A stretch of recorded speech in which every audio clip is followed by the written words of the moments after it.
In our previous episode discussing the economic history of the Roman Empire, we covered how Egypt and its vast wealth helped to facilitate the increased prosperity which the empire enjoyed during the early part of its existence.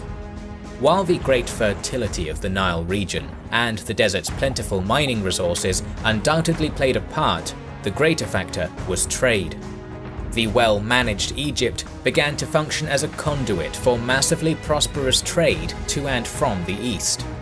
In this video, we shall discuss the various routes used for this trade, its history and its products in more detail. Welcome to our video on the Red Sea route, Indian Ocean trade and how it interacted with the Roman Empire. This video is sponsored by Imperator Rome, the newest historical grand strategy game from Paradox Interactive. Build a glorious empire out of blood and marble. Take the reins of power over any of hundreds of ancient nations, including Rome and Carthage, as you slowly expand to dominate the classical Mediterranean, Europe, and India. Expand trade, build roads, and command armies on the most detailed map ever made for a Paradox game. But keep an eye on your generals and governors. Some of them will increase their own power and plunge your land into civil war. Enjoy the panoply and majesty of the world of Caesar and Hannibal in Imperator Rome, coming April 25th.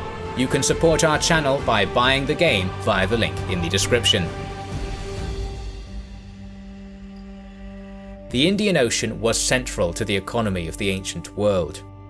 The rich variation of climates across the various ecological zones of the subcontinent and other eastern regions made possible the cultivation of unique spices and other products which could not be grown in the temperate Mediterranean or Western Europe. By the 1st century AD, the Indian population, for example, had grown to around 60 million people, and it is said that the size of their great civilization even awed the Romans. How did the prosperous international trade between the Mediterranean world and the East begin? We shall cover a brief history of that topic now.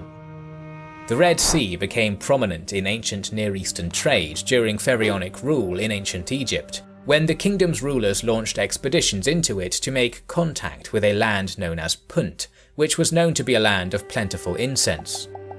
Egypt required this valuable commodity due to its religious significance, and they would use it for rituals such as mummification. Carvings and hieroglyphs in the tomb of Hatshepsut reveal how she established a base on the Red Sea coast, from which ships were sent to modern Somalia, returning loaded with frankincense. Almost a millennium later, Egypt was conquered by the great Persian king Cambyses II. His successor, Darius I, conquered the Hindu Kush mountain range and advanced into northern India. Herodotus recorded that the Indian provinces of the Achaemenid Empire subsequently provided a third of all imperial tribute, showing the vast wealth of the Indus region. Alexander the Great destroyed that empire centuries later, but he died young in 323 BC. During the era of warfare after his death, the Seleucid Empire and Ptolemaic Egypt vied for supremacy in battle. To this end, both desired to reinforce their armies with deadly war elephants. The Seleucids initially did not have a problem with this, as they had access to the powerful Indian elephants. The Ptolemies had a more difficult time, as Carthage restricted access to the North African elephant. It was clear that for the sake of prestige and military prowess, Ptolemaic Egypt had to acquire its own via other means. To accomplish this, King Ptolemy II ordered the construction of harbours and shipyards on the Red Sea, following in the footsteps of earlier pharaohs who had exploited eastern links. A Greek port called Arsinoe was established, along with two more southerly bases named Myos Hormos and Berenike. Using these seaports as staging points, the king sent Egyptian sailors, along with Greek mercenaries, along the African coast, where they established hunting stations in Ethiopia and Somalia.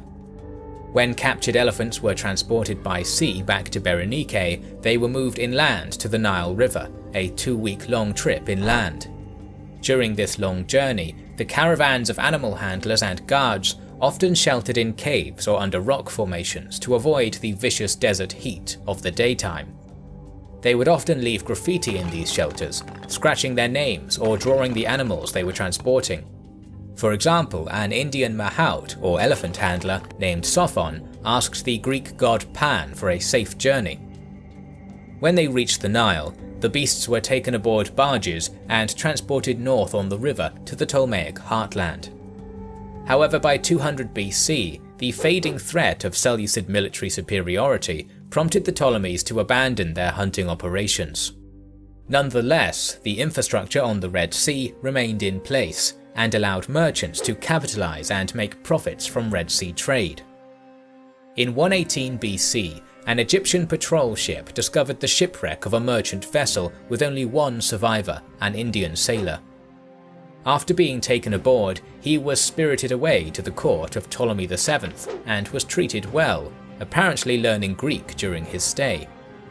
He explained to the Ptolemaic court that he had been blown off course whilst sailing from India, and offered to guide any ship which would return him to his homeland. The Egyptian ruler was enthusiastic about potential direct contact with the prosperous countries of ancient India, and appointed a Greek navigator named Eudoxus to command the voyage. The Indian mariner revealed the secrets of the monsoon wind, which would blow from the southwest in summer and the northeast in winter. This helped the expedition to reach the Indus kingdoms in only a few weeks, and they both exchanged gifts and made trade deals with the Indian Rajas. This discovery of swift, monsoon-aided sailing routes across the Indian Ocean began a crucial new era in the development of the ancient economy, which the rising Roman Empire would subsequently exploit to the full. After Octavian's conquest of Egypt in 31 BC, Rome controlled a concentric ring of territories around the Mediterranean, and now sought to expand its commercial interests further. As we mentioned in our previous video, Augustus undertook a significant restoration of Egypt's infrastructure, governed at the time by his prefect Aelius Gallus. This leader was ordered by the emperor to restore the Red Sea shipyard at Arsinoe in order to prepare for a campaign to Arabia.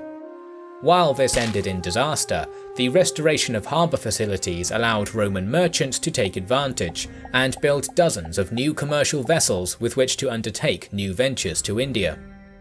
During Gallus's prefecture, his personal friend, the Greek geographer Strabo, accompanied Gallus on a tour of the Nile River, during which he learned that 6 times the number of vessels now made the journey to India than during Ptolemaic times. The Nile city of Koptos was the nexus of the so-called Red Sea route, and was the main hub at which goods from Arabia, India and Africa were received.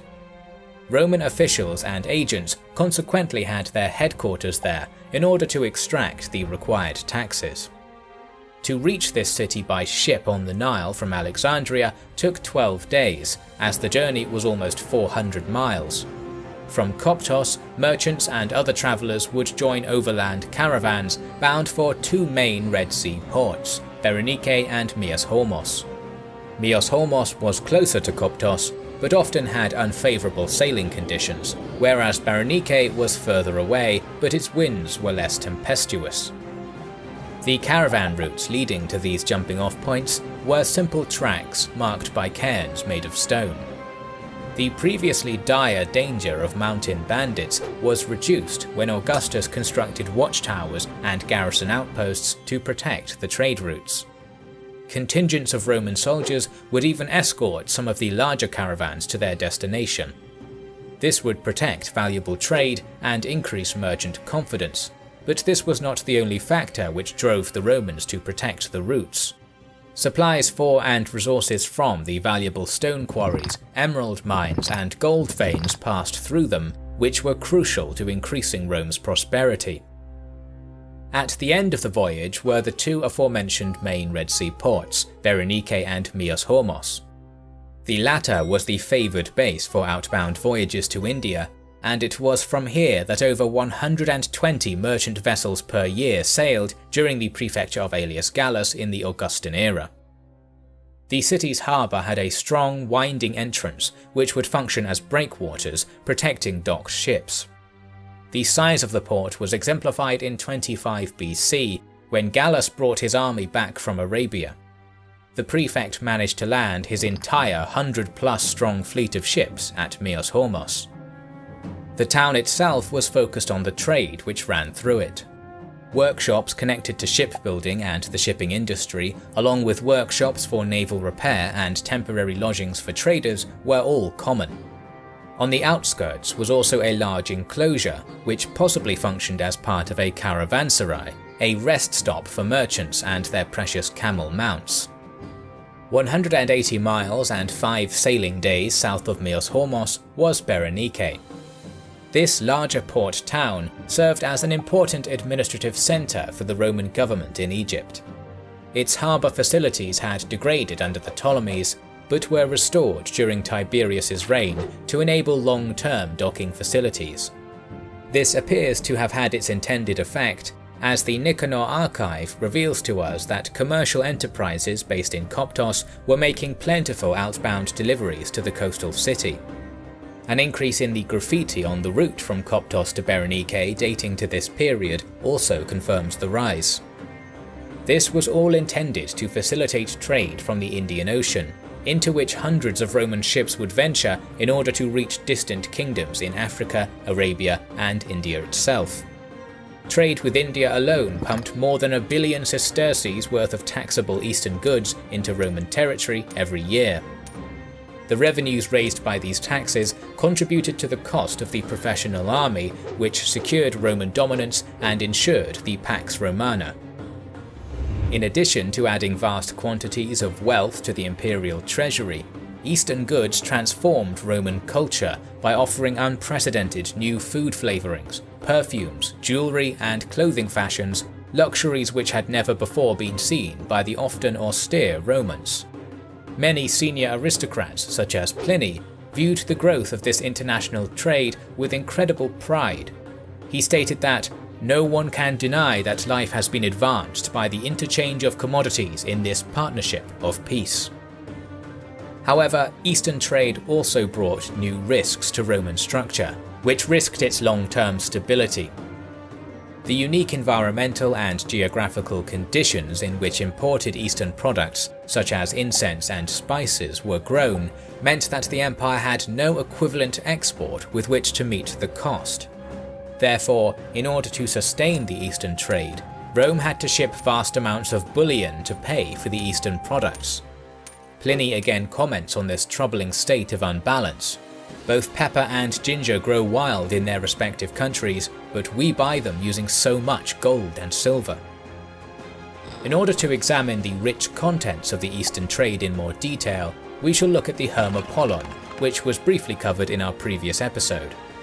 The Misiris Papyrus tells us that the ship carried 60 boxes of nard, an Indian aromatic plant, 100 pairs of elephant tusks, and 3 tons of turtle shell. The ship's main cargo, however, were Indian spices, in the 135 tons of pepper and 83 tons of malabathrum, Indian cinnamon, which were recorded in the Misiris Papyrus. The full scale of Indian Ocean exports to Roman Egypt per year is a difficult matter to calculate, but by upscaling the Hermopollon's contents we can attempt it.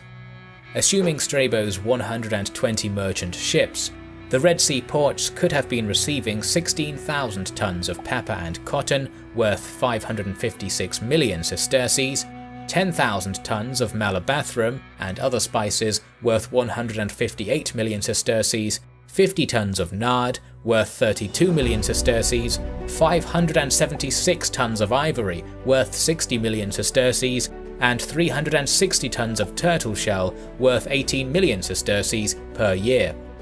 This is a stunning volume of trade, totaling around 26,000 tons of Eastern goods per annum, with various exotic spices as the main product. Trade on this scale was possible because Rome was interacting with civilizations with populations as large as their entire empire.